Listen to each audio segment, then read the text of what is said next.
안녕하세요. 저는 고등학생 딸과 남편, 그리고 시어머니와 함께 살고 있는 50대 주부입니다. 요즘 저는 시어머니와 가장 많은 시간을 보내고 있어요. 1년 전 암 진단을 받고 수술 후 치료 중인 시어머니를 제가 간호하고 있거든요. 수술 후 몸이 약해진 시어머니는 병원에 자주 입원을 하셨어요. 최근에도 감기가 심해져 입원을 하셔서 요즘엔 병원과 집을 오가며 지내고 있습니다. 병원에서의 시간은 다른 곳보다 느리게 흘러가는 것 같아요. 병원에서는 별로 할 것이 없기 때문에 시어머니가 곤히 낮잠을 주무실 때면 저는 다른 분들의 사연을 들으면서 세상에 얼마나 많은 기적이 있는지 깨닫곤 합니다. 저도 오늘은 저에게 가장 소중한 두 사람, 저희 엄마와 시어머니가 남몰래 간직해온 비밀, 저에게는 그 무엇보다 특별한 이야기에 대해 들려드리고 싶어서 사연을 보냅니다. 저는 어렸을 때부터 엄마와 둘이 살았어요. 기억이 잘 나진 않지만 제가 5살 때 아빠가 돌아가셨거든요. 아빠는 사진으로만 보았기 때문에 저에게는 낯선 존재예요. 결혼 후 5년 만에 저를 낳았던 엄마는 아빠가 돌아가시고 난 뒤에는 홀로 어린 딸을 키워야 했습니다. 아빠가 살아계실 때만 해도 엄마는 밖에서 일을 해본 적이 없었대요. 그런데 갑작스럽게 가장이 된 거죠. 아무런 준비 없이 세상에 나갔던 엄마는 뭐든 해야 했어요. 특별한 재주가 없었기에 마땅히 할 일을 찾진 못했지만 저를 생각해서라도 뻔뻔해져야 했습니다. 그래서 엄마는 무작정 시장으로 나갔어요. 그동안 주부로 지내면서 음식에는 자신이 있었던 엄마는 반찬을 만들어 팔기 시작했습니다. 처음엔 점포도 없이 하루에도 몇 번씩 자리를 옮겨가며 온갖 눈치를 보면서 장사를 했어요. 하지만 시장 상인들의 눈초리에도 엄마는 굴하지 않고 열심히 반찬을 팔았습니다. 하루 이틀, 일주일, 한 달, 어린 저를 데리고 나와 하루도 빠지지 않고 장사를 하는 엄마의 사연을 알게 된 한 상인분이 우리 모녀를 딱하게 여겨 본인 가게 한쪽에 작은 공간을 내어주셨고, 그때부터 엄마는 한 곳에서 반찬을 팔 수 있게 되었습니다. 갑작스럽게 비바람이 불어 마땅히 피할 곳도 없이 건물 한쪽에 쪼그리고 앉아 오는 저를 달래며 비가 그치기를 기다렸던 날들을 생각하면 그 배려가 얼마나 감사했는지 몰라요. 엄마의 반찬은 손님들에게 꽤 인기가 좋았습니다. 일주일에 몇 번씩 찾는 손님이 있을 정도로 조금씩 단골도 늘어나게 되었어요. 단 하루도 빠지지 않고 열심히 살았던 덕분에 제가 중학생이 되었을 때 엄마는 비록 규모는 작지만 시장 안에 엄마의 반찬 가게를 차릴 수 있게 되었습니다. 길거리를 전전하며 반찬 하나 겨우 팔며 지냈던 게 바로 엊그제 같은데 어엿한 반찬 가게 사장님이 된 엄마가 무척 자랑스러웠어요.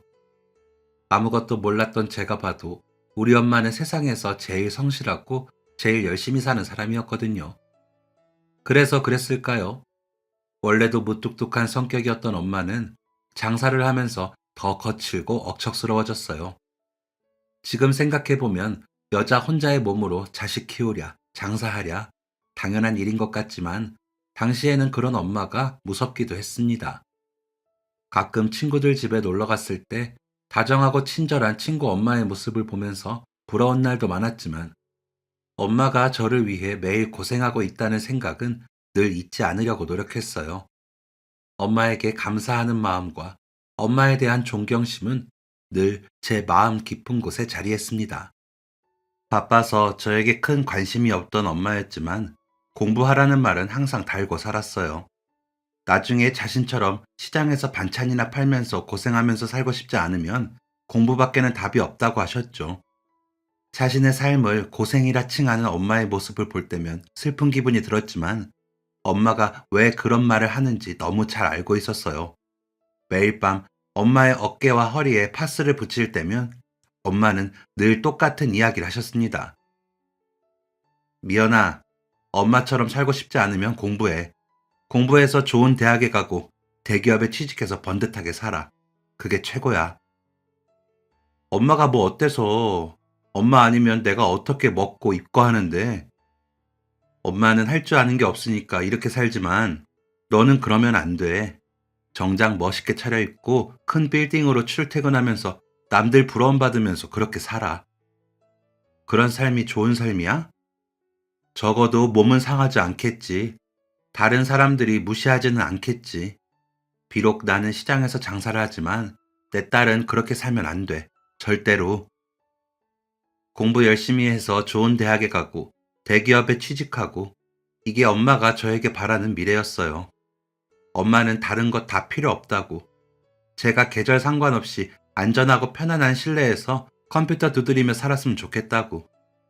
저를 처음 보는 사람들이 저를 존중했으면 좋겠다면서 저에게 아무 걱정 말고 공부만 열심히 하라고 하셨어요. 저도 자라면서 제 미래에 대해 많은 고민을 했습니다. 예체능에는 별다른 재주도 관심도 없었기에 결국 제가 할 수 있는 건 공부밖에 없었어요. 엄마 말대로 일단 좋은 대학을 가야 그 다음 미래를 생각할 수 있을 것 같았어요. 그래서 정말 열심히 공부했습니다. 타고나길 좋은 머리를 가졌다면 쉬웠겠지만 저는 온전히 노력파였어요. 친구들보다 한두 시간씩 잠을 줄여가며 부족한 실력을 채우려고 애썼어요. 아무리 해도 이해가 안 되는 날은 눈앞의 책이 꼴도 보기 싫을 정도로 괴로웠지만 저를 위해 시장에서 고생하고 있을 엄마를 생각하며 다시 처음부터 시작했습니다. 이런 노력이 쌓이고 쌓여 저는 엄마가 입이 닳도록 말씀하셨던 서울에 있는 이름 있는 대학에 합격하게 되었고 졸업한 후에는 비록 대기업은 아니었지만 나름대로 업계에서 인정받는 광고 회사에 취업을 할 수 있게 되었습니다. 처음 경험하는 회사 생활은 낯설기도 했지만 재밌었어요. 이제 갓 입사한 신입이 뭘 얼마나 제대로 된 일을 하겠냐마는 열심히 고민해서 제 손으로 뭔가를 만들어내는 것은 꽤 보람 있었어요. 그렇게 한 달 동안 열심히 일해서 월급을 받으면 그게 그렇게 뿌듯할 수가 없었습니다. 첫 월급을 받았을 때는 엄마에게 내복을 선물했어요. 그때도 엄마는 고맙다 한마디를 하시고는 이제 월급은 모조리 은행에 모아두라며 새로운 잔소리를 시작하셨습니다. 동기들 부모님은 자식의 첫 월급 선물에 눈물을 흘리기도 하셨다는데 무뚝뚝한 우리 엄마는 고맙다. 그런데 이제 이런 거 필요 없다. 한마디뿐이었어요. 그 말을 들었을 때는 참 섭섭했는데 엄마가 겨울 내내 제가 사준 내복을 입고 다닌다는 걸 알게 된 후로 엄마가 겉으로는 무섭지만 마음으로는 그렇지 않다는 걸 다시 한번 깨달았죠. 그 뒤로도 월급날이 되면 저는 엄마에게 장갑이나 목도리처럼 소소한 선물을 했어요. 엄마 말로는 치우라며 됐다고 하셨지만 늘 소중히 간직해 주셨어요. 돈을 번다는 것에 재미를 느끼며 일을 하다 보니 저도 슬슬 신입티를 벗을 수 있었어요. 그리고 드디어 입사 후 처음으로 제가 주도해서 진행하는 프로젝트를 맡게 되었습니다. 한 대기업에서 진행하는 고객 이벤트였는데 그 일을 하면서 지금의 남편을 만나게 되었죠. 남편은 대기업 쪽 담당자였어요. 사실 첫인상은 딱딱하고 차가웠어요. 업무 이야기 외에는 별다른 말을 하지 않았어요. 딱 봐도 깐깐할 것 같았습니다. 괜한 것들로 트집 잡히기 싫었던 저는 밤을 새우며 회의 준비를 하고 이미 정리가 끝난 것도 확인하고 또 확인했습니다. 덕분에 저의 첫 프로젝트는 성공적으로 끝날 수 있었어요. 프로젝트가 끝나고 팀원들과 다 같이 회식을 하던 날 남편이 저에게 건배를 하자며 먼저 말을 걸었어요. 그날 둘이 나눴던 대화가 프로젝트를 하는 동안 나눴던 대화보다 더 많은 기분이 들 정도로 정말 많은 이야기를 했습니다. 집에 가는 길 남편이 저에게 다음에는 둘이 보고 싶다며 데이트 신청을 했어요. 처음에는 황당했죠. 저 사람은 분명 나를 싫어한다고 생각했거든요. 그런데 갑자기 데이트를 하니 부담스럽긴 했지만 뭔가 오늘 회식 때의 모습을 떠올리니 다시 한번 보고 싶다는 생각이 들더라고요. 그리고 그 만남 이후 남편과는 정식으로 사귀게 되었습니다. 나중에 듣게 되었지만 사실 남편은 저를 처음 봤을 때부터 제가 좋았대요. 그런데 티를 내면 일에 지장이 생길까봐 더 딱딱하게 굴었다고 하더라고요. 그 말은 맞는 것 같았어요. 제가 사귀면서 느낀 남편은 참 따뜻하고 다정하고 여유있고 사랑을 할 줄도 받을 줄도 아는 사람이었거든요. 4년을 만나는 동안 남편은 언제나 한결같은 모습이었습니다. 이런 사람이라면 평생을 함께 해도 좋겠다는 생각이 들 정도로요. 그렇게 세 번째 기념일이 되었을 때 남편이 저에게 청혼을 했어요. 내심 상상했던 일이고 그려왔던 미래였기에 진심으로 기뻤지만 한편으로는 걱정이 되기도 했어요. 누가 봐도 잘난 남편인데 집에서는 또 얼마나 대단한 아들이었겠어요. 그런 아들의 짝으로 저를 어떻게 생각하실지 그런 것들이 걱정스럽더라고요. 남편의 아버지는 대기업 임원 출신으로 지금은 개인 사업을 하신다고 하더군요. 저와는 달리 어렸을 때부터 부족함 없이 자란 부잣집 아들인 남편과 보잘것없는 반찬 가게 딸인 저, 무엇보다 아빠 없이 자란 저를 마음에 들어 하실지 걱정되고 무서웠어요. 하지만 이런 제 마음을 남편에게 티내진 않았어요. 이건 남편에게도 들키고 싶지 않은 제 자격지심이었거든요. 남편의 집에 인사를 가던 날 조금이나마 저를 좋게 생각하셨으면 좋겠다는 마음에 가장 비싼 꽃다발과 가장 비싼 과일 바구니를 준비했어요. 처음 시어머니를 만났을 때의 충격을 잊지 못해요. 평생 집에서 가족을 위해 살림만 하셨다는 시어머니는 집에서도 고운 원피스를 입고 계셨어요. 머리도 단정하게 세팅되어 있고 피부는 또 어찌나 좋은지 반짝반짝 빛나 보였어요. 다 늘어진 티셔츠에 제가 학교 다닐 때 입던 체육복 바지를 입고 생활하는 엄마. 평생 자신을 가꾸는 것에는 단 한 푼도 쓰지 않았던 엄마가 떠오르면서 순간 얼굴이 확 달아올랐습니다. 어서 와요. 승진이한테 미연 씨 얘기 많이 들었어요. 듣던 것보다 더 곱고 사랑스럽네. 처음 뵙겠습니다. 어머님, 아버님. 초대해 주셔서 감사해요. 저 이거 빈손으로 오는 건 예의가 아닌 것 같아서 준비했는데 어머님이랑 너무 잘 어울려요. 어머 세상에 이렇게 예쁜 꽃은 처음 보네. 고마워요. 내가 꽃을 참 좋아하는데 우리 집 남자들은 사올 줄은 모르거든요. 덕분에 집이 환해지겠어. 배고프죠? 우리 밥부터 먹을까요? 제 예상과 다르게 시부모님은 저를 따뜻하게 맞이해 주셨어요. 시아버지는 말수가 많진 않으셨지만 시어머니와 남편에게 하시는 행동 자체만 봐도 얼마나 다정한 분인지 알 수가 있었어요. 시어머니가 젓가락을 떨어뜨리면 조용히 다시 젓가락을 가져다 주셨고 남편이 반찬이 멀어 힘겹게 집으면 또 조용히 반찬 접시를 옮겨주셨죠. 그런 모습을 보는데 남편의 다정함과 따뜻함은 이 집에서 이런 부모님의 사랑 안에서 만들어진 거구나 알 수 있었어요. 시어머니는 과일 하나도 그냥 내오지 않으셨어요. 예쁜 접시에 가지런히 담아서 제가 대접받는다는 느낌을 받게 해주셨어요. 나긋나긋한 목소리와 상냥한 표정이 기본인 시어머니의 모습을 보면서 엄마 생각이 많이 났습니다. 우리 엄마에게서는 단 한 번도 볼 수 없었던 모습에 낯설면서도 남편이 부러웠어요. 저도 모르게 엄마와 시어머니를 비교하다 보니 상견례가 걱정됐습니다. 우리 엄마는 절대 시어머니처럼 행동할 수 없는 사람인데 혹시나 엄마를 보고 놀라진 않으실까? 제 점수가 깎이는 건 아닐까? 그때는 참 못난 생각을 했었어요. 서로의 집에 인사를 드리고 결혼 허락을 받고 얼마 뒤 정식으로 상견례를 하게 되었습니다. 엄마는 나름대로 가지고 있는 옷 중에서 가장 멀끔한 옷을 입었지만 제 마음에는 들지 않았어요. 상견례에 맞춰 옷도 사고 가방도 좀 사자는 저에게 엄마는 뭘 그렇게 가짜로 꾸미냐며 오히려 역정을 내셨어요. 제 마음도 몰라주는 엄마가 야속했지만 엄마의 고집을 꺾을 수는 없었습니다. 상견례장에 도착하니 유난히 심장이 빠르게 뛰었어요. 직원의 안내를 받아 예약된 룸에 들어가니 남편과 시부모님이 미리 자리에 앉아 계셨어요. 시어머니는 저와 엄마를 보자마자 자리에서 일어나 엄마를 향해 반갑게 인사를 하셨습니다. 시어머니의 따스한 행동에 흠칫 놀란 엄마도 곧바로 예의를 차리며 인사를 건네셨어요. 상견례 자리는 제 생각보다 훨씬 편안하게 흘러갔습니다. 시부모님은 상견례 내내 제 칭찬을 하시면서 이런 저를 혼자 키운 엄마가 정말 존경스럽다고 말씀하셨어요. 두 분의 표정은 가식 없는 진심이었습니다. 입에 발린 말이 아니라 마음에서 우러나는 감정이었어요. 엄마도 그걸 느꼈는지 시부모님과 진솔한 대화를 나누셨어요. 우리 아이들이 둘 다 외동인데 이제 저희에게는 딸이, 사돈에게는 아들이 생겼네요. 귀하게 키워주신 딸, 저희도 아끼며 살겠습니다. 사실 제가 장사한다고 미연이한테 신경을 많이 못 써줬습니다. 그래서 부족한 부분이 많을 거예요. 그래도 혼자서 바르게 잘 자란 기특한 아이예요. 부디 딸이라고 생각하시고 잘 부탁드립니다.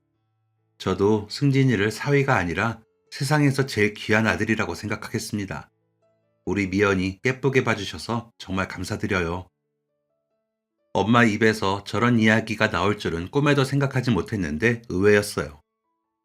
저도 들어보지 못한 말이라 그런지 살짝 감동적이기까지 하더라고요. 그 뒤로 엄마 입에서 그런 이야기는 다시 들을 수 없었지만 저에겐 그 한순간이면 충분했어요. 상견례가 끝나고 우리의 결혼 준비는 순탄하게 흘러갔습니다. 시어머니는 결혼 전부터 제가 시간이 날 때마다 저를 데리고 백화점에 가셨어요.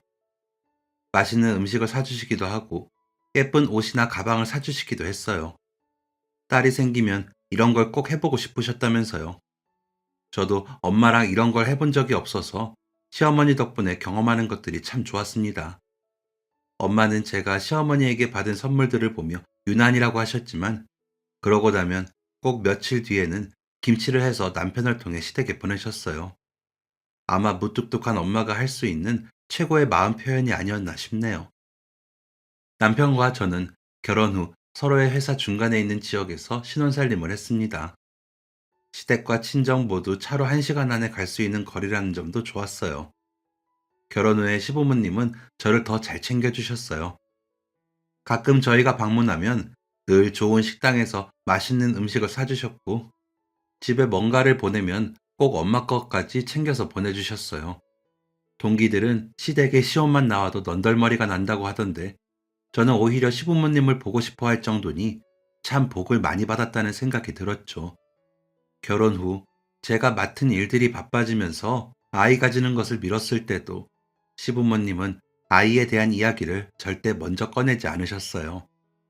결혼 당시 남편이 34, 제가 30이었는데 지금 생각하면 참 감사하죠.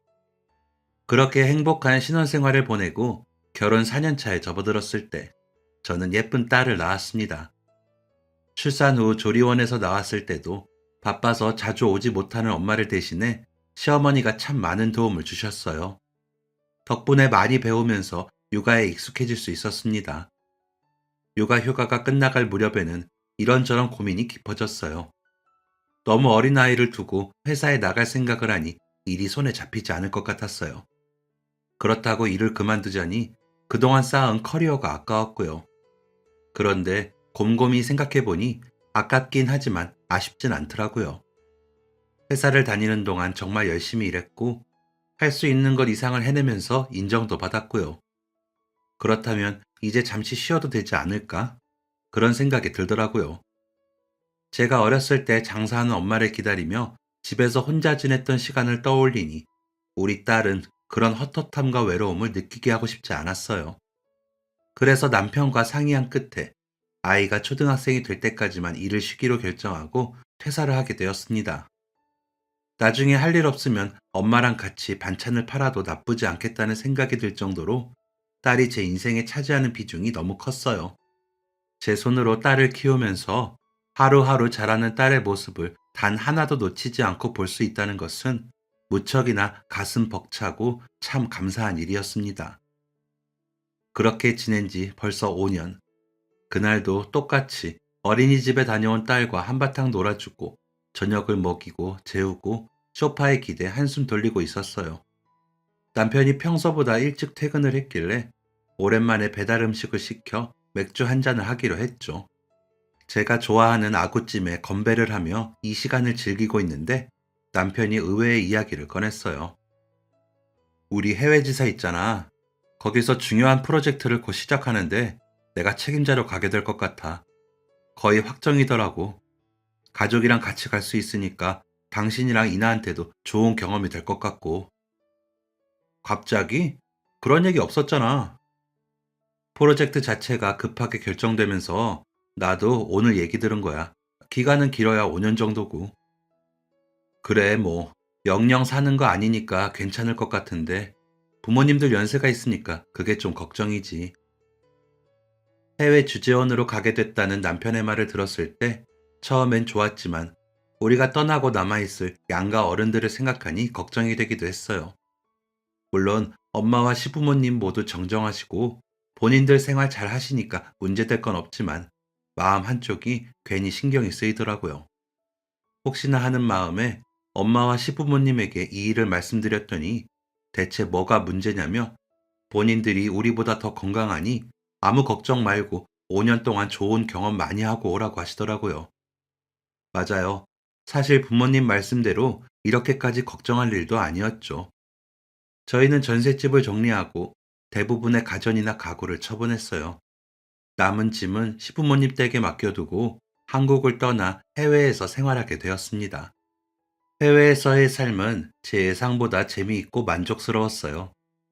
남편이 출근하고 아이가 학교에 가면 저는 어학원에 가서 영어 공부를 했습니다. 오랜만에 뭔가를 배운다는 것은 무척 즐거운 일이었어요. 여기서 지내는 동안 영어를 완벽하게 마스터하면 혹시라도 나중에 한국에서 취직할 때 도움이 되지 않을까 싶어 더 열심히 배우게 되었어요. 현지인 가족들과 교류하면서 이 나라의 문화를 배우는 것도 신기하고 재미있는 경험이었어요. 5년이라는 시간은 생각보다 짧았어요. 여기 오기 전부터 5년 동안은 한국에 가지 말고 여기서만 생활하자고 약속을 한 탓에 부모님들과는 늘 통화와 편지로만 안부를 주고받았습니다. 멀리 떠난 자식들 걱정에 엄마는 매번 때마다 김치와 각종 부식거리를 가득 채워 보내주셨고, 시어머니는 훌쩍 자랐을 손녀를 위해 철마다 예쁜 옷을 사서 보내주셨어요. 비록 멀리 떨어져 있지만 이렇게나마 서로에 대한 그리움을 채워갔어요. 그렇게 지내기를 3년, 이제 이곳 생활도 정말 많이 익숙해져 있었어요. 남편의 프로젝트는 별탈 없이 잘 진행 중이었고, 딸도 학교에서 사귄 친구들과 매일매일 신나는 날을 보내고 있었고, 저도 한국에 있을 때보다 저에게 집중하며 만족스러운 생활을 하고 있었어요. 그런데 한국에서 전화가 걸려왔습니다. 보통 시차를 생각해서 서로 연락하는 시간이 정해져 있었던 터라 이상했죠. 어머니, 이 시간에 무슨 일이세요? 미연아, 너의 아버지가, 어머니는 울음을 참으며 겨우 말씀을 이어가셨습니다.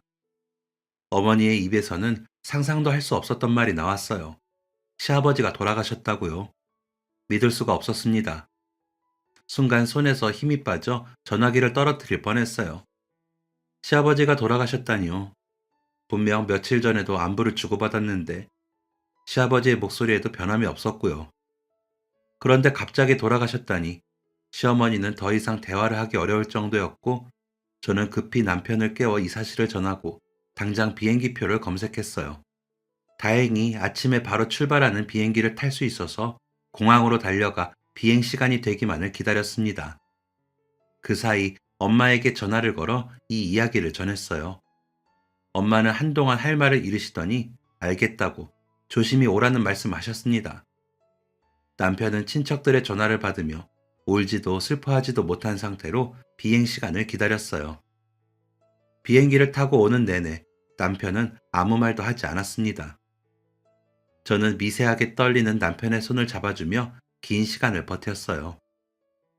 인천공항에 도착하자마자 택시를 타고 곧바로 장례식장으로 향했습니다. 빈소에 도착하니 엄마가 시어머니 옆에서 시어머니를 챙기고 있었어요. 우리를 보고 시어머니는 왈칵 눈물을 쏟아내셨습니다. 시아버지가 돌아가신 건 시어머니에게는 말로 표현할 수 없을 정도로 충격적인 일이었어요. 산책을 하겠다며 나간 시아버지가 심장에 이상이 생겨 갑자기 쓰러지셨는데 결국 허망하게 세상을 떠나셨으니, 아무것도 모르고 집에서 저녁 준비하시던 어머니에게는 그야말로 날벼락이었죠. 저와 남편이 오기 전까지 혼자서 이 슬픔을 감당하고 있었을 시어머니를 생각하니 너무 괴로웠습니다. 부랴부랴 한국으로 온 덕분에 시아버지의 발인까지 무사히 지킬 수 있었지만 다시 생각해도 아찔했어요. 만약 비행기 표가 없었다면, 시아버지 마지막 가시는 길을 지키지 못했다면, 조문객을 맞이하고 이것저것 정리하느라 정신이 없었던 남편은 시아버지가 뜨거운 가마에 들어가고 나서야 참았던 울음을 쏟아냈습니다. 어찌나 서럽게 울던지 그 울음소리만 들어도 눈물이 가득 차오를 정도였어요. 시아버지를 납골당에 모시고 집에 돌아와 보니 그날 시어머니가 얼마나 다급했을지 한눈에 그려졌습니다. 바닥에 아무렇게나 떨어져 있는 국자와 꺼내놓고 미처 넣지 못해 다 상해버린 반찬들. 남편이 시어머니를 챙기는 동안 저는 그날의 흔적을 하나씩 치웠어요. 시아버지가 세상을 떠났다는 사실이 아직도 믿기지 않는데, 아직 그 슬픔을 감당하기에는 자신이 없는데, 그럼에도 세상은 아무 일 없이 흘러갔습니다. 남편은 중요한 미팅을 앞두고 있어서 서둘러 떠나야 했어요. 괴로워하는 남편에게 여기는 걱정 말라고, 제가 어머니 곁에 있을 테니 걱정 말라는 말로 안심을 시켰습니다. 남편이 떠나고 시어머니는 시아버지의 유품을 정리하며 종일 눈물을 흘리셨어요. 왜 이렇게 눈물은 마르지도 않는지, 한없이 눈물을 흘리는 시어머니 때문에 저도 자꾸만 눈물이 나서 참느라 무척 애를 썼습니다. 며칠 뒤 시어머니는 저에게 그만 남편에게 가라고 말씀하셨어요. 어머니, 아범은 알아서 잘 지내니까 걱정하지 마세요. 저 그냥 아범 해외 발령 끝날 때까지 여기서 어머니랑 있을게요. 그게 무슨 말도 안 되는 소리야. 나 이제 괜찮아졌으니까 얼른 가서 아범이나 잘 챙겨주렴. 아범도 지금 혼자 얼마나 슬프겠니? 너희가 가서 잘 위로해줘. 어머니 혼자 두고 가면 아범이 마음이 편하겠어요? 글쎄, 걱정 안 해도 된대도 그러네. 너무 갑작이라. 그래서 허망했던 것뿐이지. 사람으로 태어났으면 다 겪는 일이잖니. 나 정말 괜찮으니까 아범 잘 좀 챙겨줘. 이나는 학교도 가야 되는데 더 시간 끌 것 없어. 나 정말 괜찮아. 그 후로도 몇 번 더 설득했지만 시어머니는 무척 단호하셨어요. 엄마에게 말씀드려봤더니 시간이 약이라고, 시어머니가 하라는 대로 하라고 하시더라고요. 시아버지의 49제는 지내고 싶었는데 결국 시어머니의 재촉에 일주일 만에 저는 다시 남편에게로 향했습니다. 그 후로 시어머니와 매일 통화를 하면서 지냈어요. 시어머니는 전화를 걸 때마다 늘 괜찮다는 말씀을 하셨습니다. 사실 그 말을 믿고 싶었어요. 시어머니를 두고 온 게 늘 마음에 걸렸거든요. 그런데 시간이 지나면서 실제로도 시어머니의 목소리가 점점 밝아지는 것 같아서 다행이었죠. 엄마 말대로 시간이 약이라더니 정말 그 말이 맞는가 싶었어요. 그러는 동안 남편의 해외 발령 기간은 끝났고 우리는 이곳 생활을 정리하고 다시 그리운 한국으로 돌아왔습니다. 한국에 다시 돌아오면서 우리는 자연스럽게 시어머니와 합가를 하게 되었어요. 한국을 떠나기 전 정리했던 짐 대부분이 시댁에 있었고, 넓은 집에서 혼자 지내시는 것보다 자식들이랑 같이 사는 게 낫지 않을까 싶었거든요. 합가 후 얼마간의 적응 기간을 보내고 저는 집 근처 학원에서 초등학생과 중학생을 대상으로 영어를 가르치게 되었어요. 시어머니는 저의 취직을 응원해 주셨습니다. 늦게까지 일하는 저를 대신해서 아이를 챙겨주셔서 덕분에 마음 놓고 일에 집중할 수 있었어요. 그렇게 시어머니와 함께 지낸 7년이라는 세월이 흘렀어요. 엄마와 시어머니의 연세도 70을 훌쩍 넘길 정도로 시간이 빠르게 지났습니다. 아이가 자라고 내가 나이를 먹는 만큼 부모님이 늙는 것도 당연한 일인데 어쩐지 이것만큼은 익숙해지질 않더라고요. 언제나 그 자리에 있을 것만 같은 사람들인데 시아버지처럼 갑자기 떠날 수 있다는 생각을 하면 마음이 늘 편치 않았어요. 엄마는 여전히 반찬 가게를 운영하셨어요. 단 하루도 문을 닫지 않는다는 본인의 철칙을 여전히 잘 지키면서요. 매일 규칙적으로 생활하다 보니 건강하신가 싶어 한편으로는 다행이었습니다. 엄마와 시어머니 두 분 모두 건강하게, 그리고 최대한 오래오래 사신다면 더 바랄 게 없었어요. 우리 가족 건강하게 잘 사는 것, 제가 바라는 것은 이것 하나밖에 없었는데 이 작은 일상의 행복도 다시 한번 무너지게 되었습니다. 시어머니가 건강검진에서 암 진단을 받게 되었거든요. 처음엔 너무 막막했어요. 일흔 중반을 넘긴 시어머니가 수술과 항암을 견딜 수 있을지 너무 걱정이 됐거든요. 연세가 많은 분들은 수술을 못 받는 경우도 있다고 해서 긴장했는데 다행히 시어머니는 무리 없이 수술을 받을 수 있었어요. 그동안 큰 병 없이 건강하게 지내셨던 덕분이겠죠. 온 가족의 걱정 속에서 다행히 수술은 잘 끝났고, 이후 이어진 치료도 시어머니는 잘 견디셨어요. 그런데 아무래도 연세가 연세이니만큼 수술 후 부쩍 힘들어 하시는 날들이 많았어요. 예전에는 쉽게 하셨던 일들도 무척 버거워하셨죠. 그런 시어머니의 모습을 보면서 저는 결국 학원을 그만두고 시어머니를 전담 간호하기로 결정했습니다. 나 괜찮다니까 뭘 일까지 그만두고 그러니. 필요하면 간병인 쓰면 되는 일이고. 네가 얼마나 일하는 걸 좋아하는데.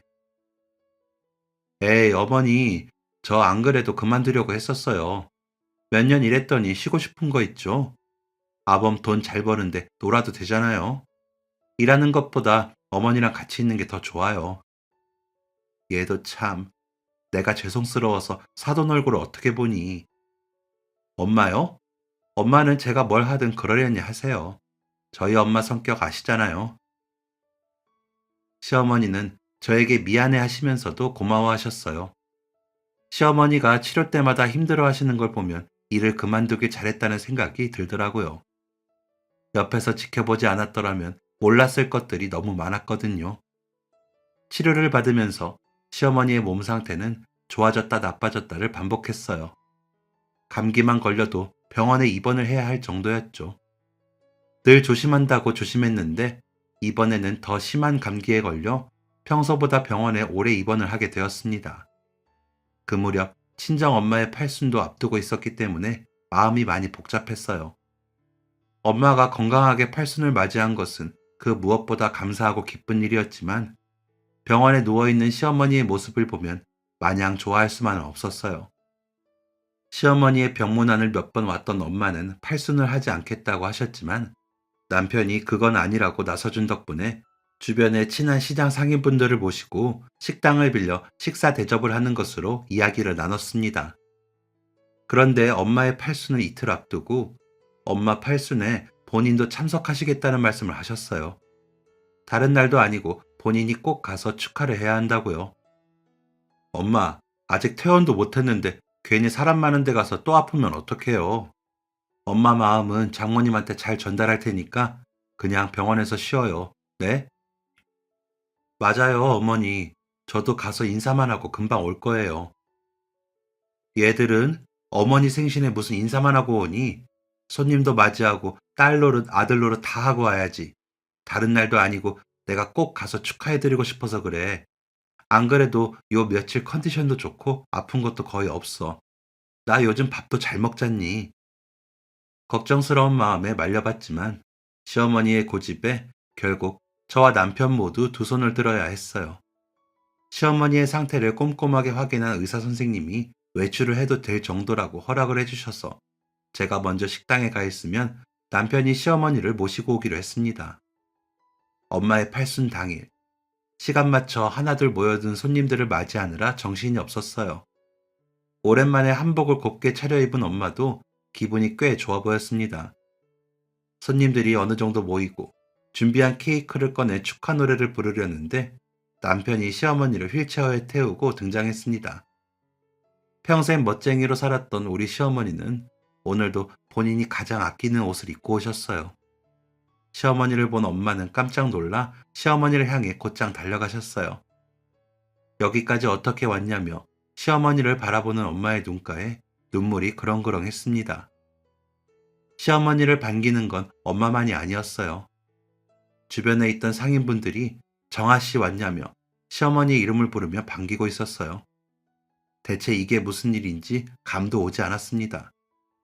시어머니는 주변 상인분들에게 반갑게 인사를 건네고는 엄마에게 무언가를 건넸습니다. 비단 보자기에 곱게 포장한 축의금이었어요. 이렇게 와준 것만으로도 고마운데 뭘 이런 걸 또 가져왔어요? 병원에 입원했다면서 어떻게 온 거예요? 이제 괜찮아요? 아직 입원 중인데 여기 오려고 열심히 체력 키웠어요. 약속 못 지킨 대신 직접 축하하고 싶어서 왔죠. 두 발로 직접 걸어오고 싶었는데 의사 선생님이 이걸 꼭 타야 나갈 수 있다고 해서 이해 좀 해주세요, 사돈. 서로 손을 맞잡고 제가 알 수 없는 이야기를 나누는 엄마와 시어머니의 모습에 당황스러웠어요. 남편을 바라보니 남편도 무슨 일인지 모르겠다는 듯 어깨만 으쓱거릴 뿐이었습니다. 저 어머니, 약속이라니요? 두 분 뭐 약속하셨어요? 제 말에 시어머니는 삥긋 웃으며 저와 남편이 몰랐던 지난 세월에 대한 이야기를 꺼내주셨어요. 언젠가 말할 날이 있겠지 했는데 오늘이 그날인 것 같다면서요. 10년 전에 너희 아버지 돌아가셨을 때 내가 울면서 겨우 너희한테 전화를 하고 장례식장에 도착해서 상복 받아들고 멍하니 있는데 사돈이 오셨어. 친척들보다도 빨리 오셨지. 시장에서 바로 오셨는지 앞치마 차림으로 말이야. 그리고 너희가 장례식장에 도착할 때까지 내 곁을 지켜주셨단다. 옆에서 쓰러지지 않게 기대주시고 밥도 챙겨주시고 눈물도 닦아주시고 내 옆에서 밤을 꼬박 보내셨지. 시어머니의 말에 장례식장에서 시어머니 곁에 있던 엄마의 모습이 떠올랐어요. 당시에는 경황이 없어서 깊게 생각하지 못했는데 시어머니 말씀대로라면 엄마는 장사도 하지 않고 시어머니 곁을 지킨 거였어요. 손님과의 약속이라며 단 하루도 가게 문을 닫은 적이 없었던 엄마였는데 제 졸업식 날도 결혼식 날도 식이 끝난 후 곧장 가게 문을 열 정도로 칼같던 엄마가 가게 문도 닫고 장례식장을 지켰다는 이야기는 무척 의외였습니다. 하지만 그 뒤에 이어진 시어머니의 이야기가 더 놀라웠어요. 승진이 다시 외국으로 떠나고 내 손으로 떠밀듯이 이연이랑 이날을 보냈는데 보내고 나니까 세상에 혼자 남겨진 것 같고 참 우울했어. 그때 사돈이 매일 저녁마다 우리 집에 오셨어. 내가 입맛 없어 하니까 매일 고기 반찬이며 물김치며 종류마다 반찬을 만들어서 직접 밥을 차려주셨지. 너희 아버지 49제 때도 사돈이랑 같이 납골당에 가서 얼마나 울었는지 몰라. 그날 사돈한테 여쭤봤어. 대체 왜 그렇게 나한테 잘해주시냐? 왜 나를 신경 쓰시느냐? 그랬더니 다른 특별한 이유는 없으시대. 그저 내가 미연이 너를 딸처럼 소중하게 아껴줘서 귀한 보석마냥 들여다보고 예뻐해줘서 그래서 그러신 거래. 맨날 돈 번다는 핑계로 엄마 노릇 제대로 해준 적 없는데 내가 너에게 해주는 것들이 너무 고마워서 딸처럼 대해주겠다는 말을 지켜줘서 그렇다고 하시더라. 세상에서 가장 소중한 딸이 좋아하는 사람이고 딸을 본인 다음으로 좋아해주는 사람인데 당연한 거 아니냐면서. 시어머니의 말에 엄마를 바라보니 엄마는 옆에서 조용히 눈물을 흘리고 있었습니다. 엄마가 그런 행동을 했다는 것도 놀라웠지만 그 이유를 듣고 나니 마음이 아려왔습니다. 엄마는 저에 대한 사랑의 표현 방식이 남들과 달랐을 뿐 저를 사랑하는 마음은 세상 그 누구보다 넘치는 사람이었어요. 우리가 외국에서 지내는 동안 시어머니 곁에는 엄마가 있었고 엄마는 저에 대한 사랑을 시어머니에게 아낌없이 베풀었던 거였죠. 시어머니는 평생을 의지했던 시아버지가 갑자기 떠나고 깊은 우울증에 시달리셨대요.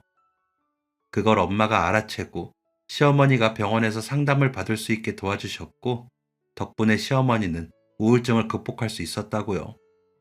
그때 병원에 가서 상담 치료를 받지 않았더라면 너희 아버지 따라갔을지도 모르겠구나. 아버지가 떠나니까 내 신세가 참 처량했어. 평생 집에서 남편만 바라보고 살림만 하던 사람인데 이제 남편이 없으니 남은 아들만 의지하면서 살겠구나 싶으면서 내 스스로가 못마땅했어. 그런데 사돈네 반찬 가게에 나가서 낮에 1시간이고 2시간이고 아르바이트를 하면서 지내다 보니까 그게 그렇게 좋더라.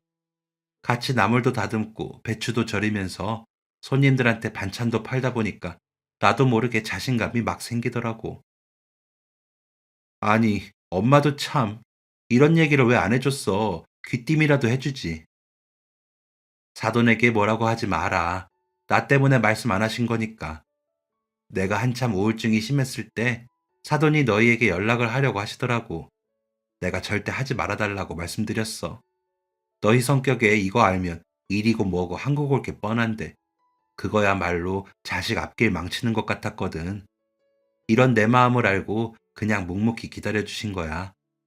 그때 나를 챙겨주신 게 너무 감사해서 우리 둘이 꼭 오래오래 살아서 사돈 팔순 때 같이 여행을 가려고 했는데 내가 아픈 바람에 그 약속을 못 지켜서 죄송스러울 따름이지. 죄송은 무슨, 죄송하면 얼른 나아요. 생선가게 박사장이 종교도 없으면서 맨날 기도하는 거 알아요? 맨날 보던 사람이 안 보이니까 다들 허전하다고 난리였어요.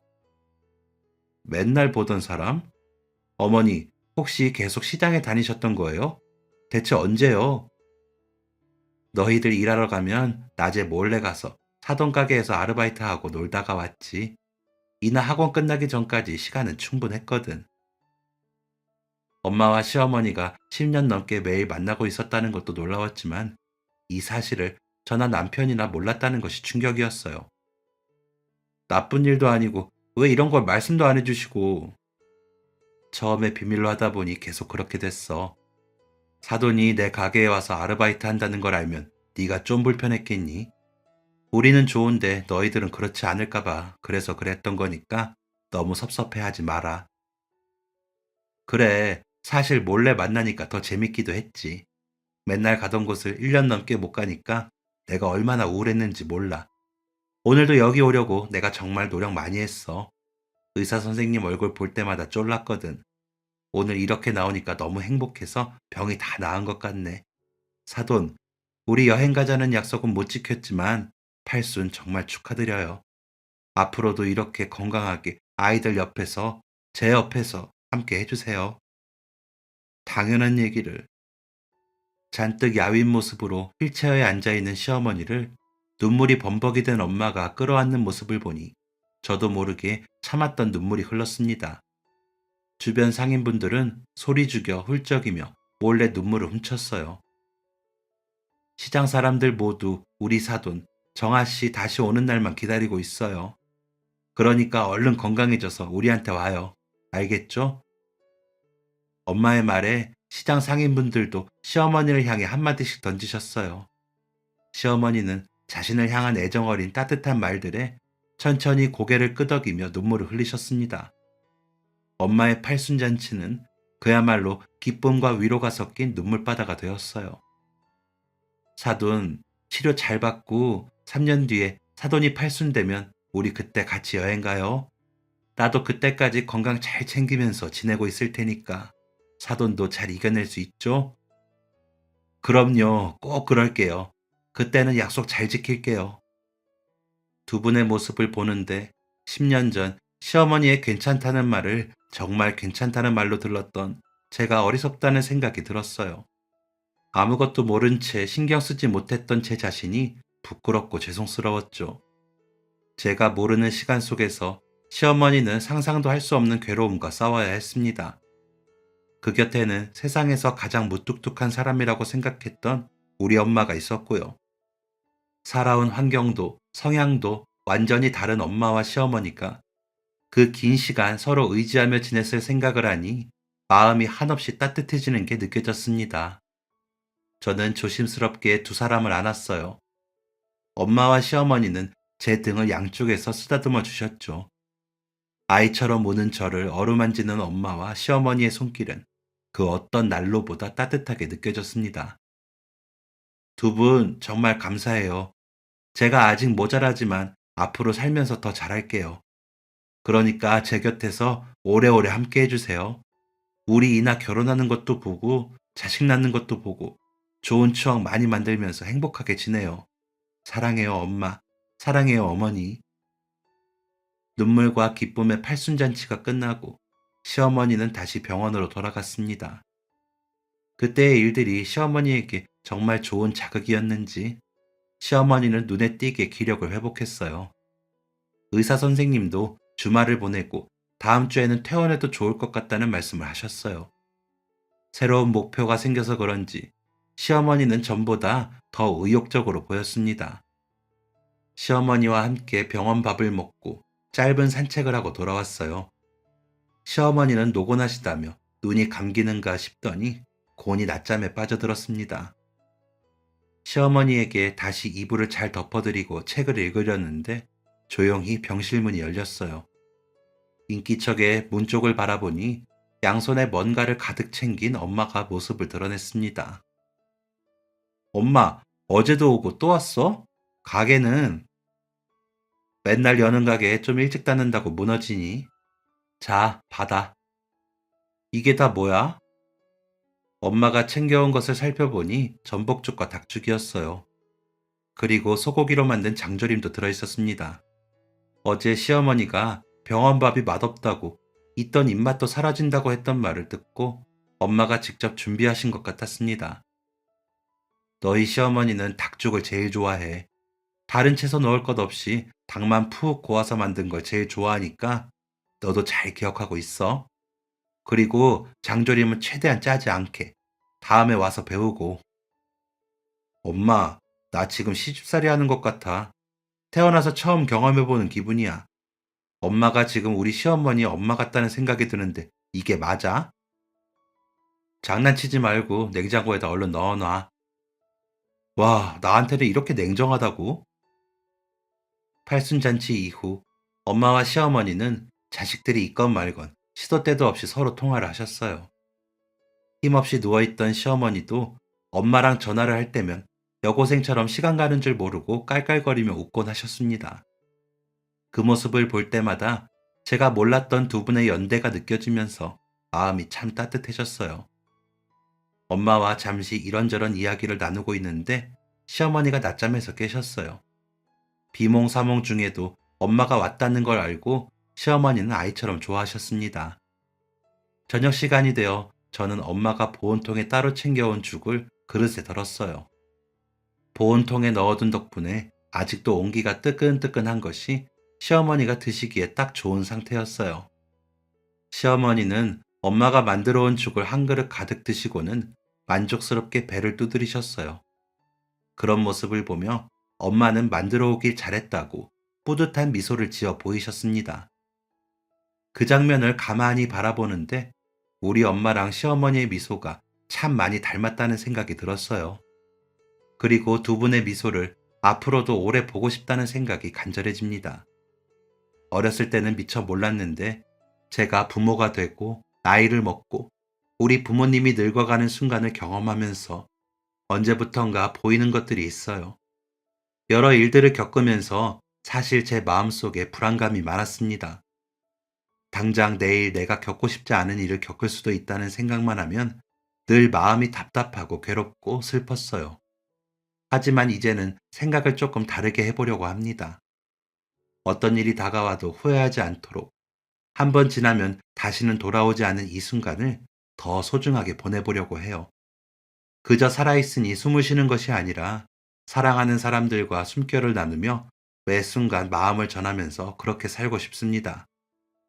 지금 제 목표는 우리 시어머니가 하루빨리 건강을 되찾는 일이에요.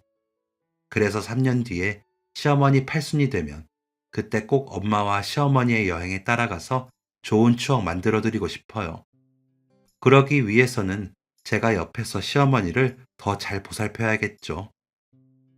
여전히 시어머니가 병원에 입원을 하실 때면 제 마음이 쿵 하고 떨어지지만 이제는 이 모든 것을 우리의 행복한 여행을 위한 과정으로 생각하려고 합니다.